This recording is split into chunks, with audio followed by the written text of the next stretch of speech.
چون هدفم که قبولی تو رشته پزشکی بود به قدری برام مهم بود که فقط یک راه برام می‌گذاشت، اونم کنکور دوباره، تلاش دوباره، اونم با انگیزه و اراده بیشتر. شاید میترسیدم، ترس از حسرتی که آینده قرار بود بکشم، که فرصت داشتم ولی برای اون چیز که میخواستم نجنگیدم. سلام به همه بچهای کنکوری، به کانال خودتون خوش اومدید. امروز میخوام در مورد یک سوال خیلی مهم صحبت کنم، سوالی که بعد از اومدن نتایج کنکور ذهن خیلی‌ها رو درگیر میکنه. پشت کنکور بمونم یا نه؟ برم دانشگاه، حالا هر رشته‌ای که قبول شدم برم دانشگاه. در این ویدیو سعی میکنم همه جوانب رو بررسی کنم و بهتون کمک کنم که تصمیم بهتری بگیرید. پشت کنکور بمونم، این تصمیم خیلی راحتی نیست. پشت کنکور موندن یعنی یک سال دیگه زمان بذاری، درس بخونی و وارد یک رقابت جدید بشی. از طرفی نیاز داره به یک اراده و انگیزه خیلی قوی، چون سال دوم ممکنه خیلی رود فشار روحی و روانی زیادی بیاره و از طرفی نتیجهش هم تضمین شده نیست. از طرف دیگه پشت کنکور موندن میتونه یک فرصت دیگه باشه. شاید به هر دلیلی نتونستی امسال خوب درس بخونی، شاید تمرکز نداشتی، شاید برنامه خوبی نداشتی، شاید روش‌های مطالعه رو خوب بلد نبودی و نواقصی داشتی که بتونی اونو برطرف کنی و سال دوم نتیجه بهتری بگیری.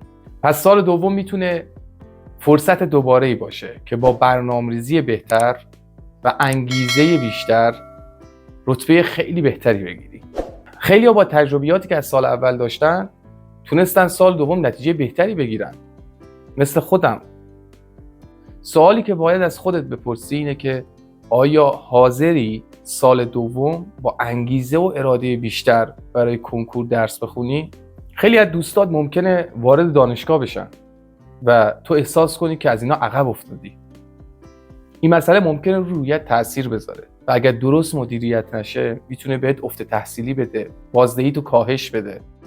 همچنین فشار خانواده و جامعه همیشه توقع دارن که سال دوم تو نتیجه بهتری بگیری و این میتونه برات خیلی سخت بشه.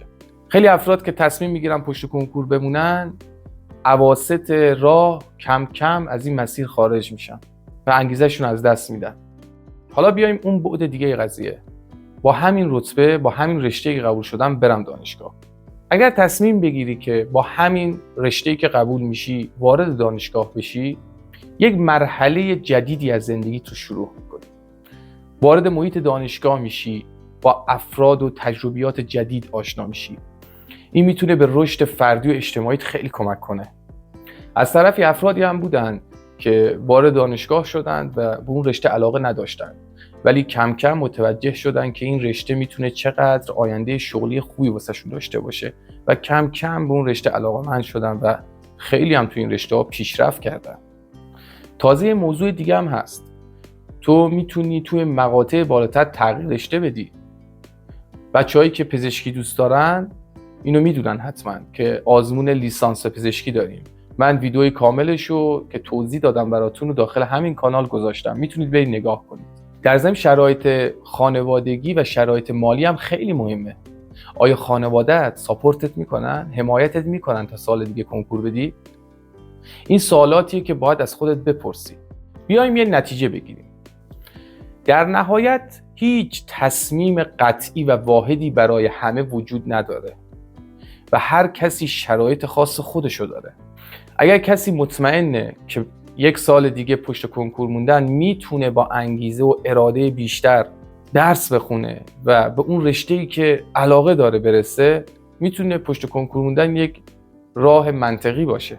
ولی اگر فکر میکنه تو این مسیر، تو این ماراتون خسته میشه و کم کم رویش رو دست میده، شاید براش بهتر باشه که با همین رشته‌ای که قبول میشه وارد دانشگاه بشه و بعدم راه‌های دیگه‌ای رو برای پیشرفت انتخاب کنه. حالا یا تغییر رشته بده یا شرایط شغلی جدیدی رو برای خودش پیدا کنه. من بهت پیشنهاد میکنم برای اینکه تصمیم بهتری بگیری، از مشاوران تحصیلی کمک بگیری. از کسایی که قبلا توی شرایط تو قرار گرفتن کمک بگیری و اون موقعیت تو رو تجربه کردن. ولی در نهایت اون کسی که باید تصمیم بگیره خودتی. پس بر مبنای شرایط خودت یک تصمیم منطقی بگیر. در نهایت باید بگم خودم هیچ وقت بین این دو راهی قرار نگرفتم، چون هدفم که قبولی تو رشته پزشکی بود به قدری برام مهم بود که فقط یک راه برام میگذاشت، اونم کنکور دوباره، تلاش دوباره، اونم با انگیزه و اراده بیشتر. شاید میترسیدم، ترس از حسرتی که آینده قرار بود بکشم، که فرصت داشتم ولی برای اون چیز که میخواستم نجنگیدم. ممنونم که تا این لحظه با من بودید و این ویدیو رو نگاه کردید. امیدوارم که بتونم تو این تصمیم قدری بهتون کمک کرده باشم. اگر هنوز سوال یا ابهامی دارید خیلی خوشحال میشم برام کامنت بگذارید و از همه مهمتر دوست دارم از تجربیات شما داخل کامنت های خودم ببینم. یادتون نره که ویدیو رو لایک کنید. برای دیدن ویدیوهای بیشتر حتما سابسکرایب کنید. تا ویدیوی بعدی موفق باشید.